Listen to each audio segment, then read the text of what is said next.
મારું નામ નેહા છે. હું ધોરણ 8 માં અભ્યાસ કરું છું. આજે કન્યા કેળવણી મહોત્સવ અને શાળા પ્રવેશોત્સવ 2025 ના આ શુભ પ્રસંગે મને સ્વાસ્થ્ય પર્યાવરણ વિશે કંઈક કહેવાનો મોકો મળે છે, તેનો મને ખૂબ જ આનંદ છે.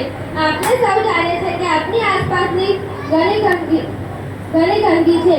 વાહનનો ધુમાડો, કારખાનામાંથી નીકળતો કચરો, પ્લાસ્ટિકનો વધુ પડતો ઉપયોગ, આ બધું આપણા પર્યાવરણને બગાડે છે.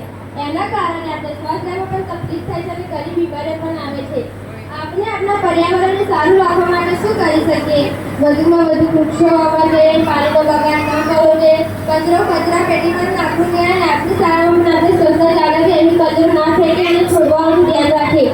આજે નાના ભાઈ બહેનો આપણી શાળામાં નવા આવે છે, તેમને પણ આપણે સ્વાસ્થ્ય અને પર્યાવરણનું મહત્વ શીખવું પડશે. ખાસ કરીને દીકરીઓને ભણાવવી એ ખૂબ જ જરૂરી છે, કારણ કે એક ભણે દીકરી બે ઘરે ઉજાડે છે.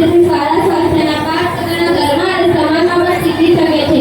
ચાલો આપણે બધા ભેગા મળીને નક્કી કરીએ કે આપણે આપણા પર્યાવરણને સ્વચ્છ અને સ્વસ્થ રાખીશું. યાદ રાખો, સ્વચ્છ પર્યાવરણ